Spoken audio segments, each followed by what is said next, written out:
Bonjour, je suis Florence Pujol, diététicienne nutritionniste spécialisée en comportement alimentaire et aujourd'hui je vais vous parler des compulsions alimentaires. Qu'est-ce qu'une compulsion? C'est une prise alimentaire rapide avec des quantités plus ou moins importantes, mais c'est surtout un phénomène qui s'impose à soi-même. C'est un phénomène qui est incontrôlable et même avec la meilleure volonté et la meilleure motivation du monde, on n'arrive pas à éviter ces compulsions. Ces compulsions s'imposent comme un besoin irrépressible, c'est un besoin qui s'impose à soi-même. Ces compulsions répondent à un besoin de tête, un besoin de se calmer, de se déstresser, de se sentir moins seul. Ça répond au fait de se sentir vide ou abandonné, d'avoir un problème d'estime de soi et surtout d'affirmation de soi. Les compulsions sont en fin de compte un phénomène addictif.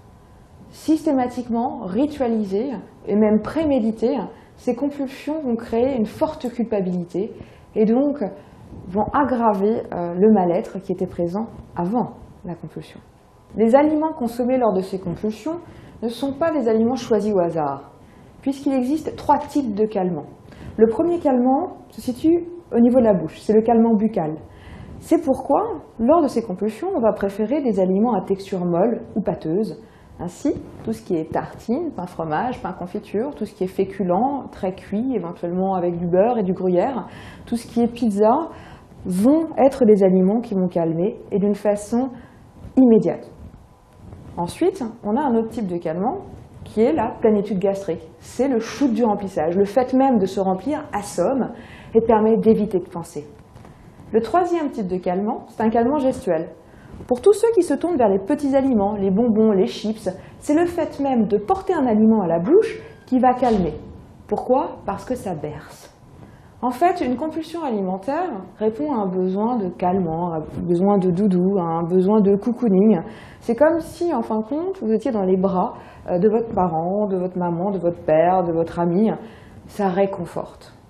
L'après est souvent très mal vécu puisqu'il est source de culpabilité. Alors comment faire pour se sortir de cette situation? Déjà, ne vous dites pas que c'est un problème de volonté ou de motivation. Vous êtes sans doute très volontaire, vous l'avez sans doute prouvé dans votre vie, vous êtes quelqu'un de très motivé, vu que c'est tellement difficile à vivre que de tous les jours, toutes les semaines, d'avoir ces compulsions alimentaires. Non, ce n'est pas un problème de volonté et de motivation. C'est un problème qui est plus compliqué que ça.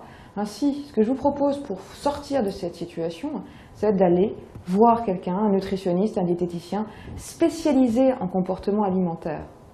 Ou alors, vous pouvez commencer par des lectures, comme par exemple le livre « Je mange et je suis bien » aux éditions PUF, chez Psychoguide, que j'ai écrit pour pouvoir vous aider et vous accompagner pour sortir de ces comportements alimentaires addictifs.